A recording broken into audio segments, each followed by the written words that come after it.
আচ্ছা দাদা, রিসেন্টলি একটা ঘটনা ঘটেছে যেটা মুম্বাইয়ে তরমুজ খেয়ে একই ফ্যামিলির 4 জন মারা গেছে। কেসটা আসলে কি? হ্যাঁ, এটা ঠিকই বলেছিস যে তরমুজ খেয়েই 4 জন মারা গিয়েছে। এবার আসি আসল ঘটনাটিতে, তারপরে আপনারা নিজেরাই ডিসাইড করবেন আসলে ওই পরিবারের 4 জন সদস্য তরমুজ খেয়ে মারা গিয়েছে ঘটনাটা আদতে কি।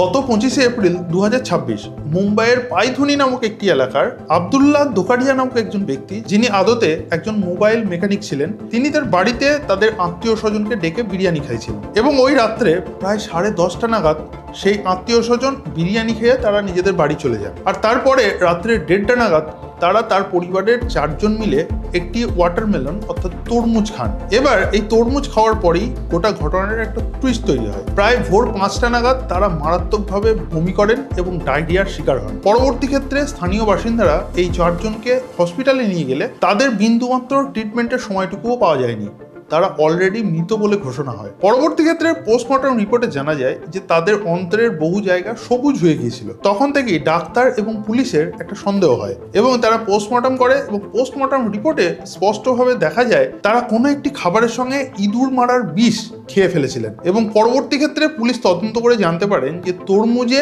ইঁদুর মারার বিষ পাইল করা হয়েছিল, আর যেটি খেয়ে আব্দুল্লাহ দোকারিয়া এবং তার স্ত্রী নাসরিন এবং তার 2 মেয়ে আয়েশা এবং জয়নাব সকলেই হসপিটালে নিয়ে আসার আগেই মারা যান। আর এই ঘটনা বহিঃপ্রকাশ হওয়ার পরেই গোটা দেশব্যাপী রটে যায় যে তরমুজ খেয়ে নাকি সাধারণ মানুষের মৃত্যু ঘটছে, আর এই কারণেই অনেকে হয়তো তরমুজ খাওয়া বন্ধও করে দিয়েছিলেন। আর এই ঘটনার পরেও পুলিশ কিন্তু একটি ধন্দে রয়েছে। তারা প্রাথমিক অবস্থায় মনে করেছিলেন যে এটি হয়তো একটি মার্ডার কেস হতে পারে। পরবর্তী ক্ষেত্রে পুলিশ আবার এটাও ভাবছেন যে তারা হয়তো পারিবারিকভাবে আত্মহত্যা করেছেন, কিন্তু বিষয়টি এখনো সম্পূর্ণভাবে ক্লিয়ার নয়।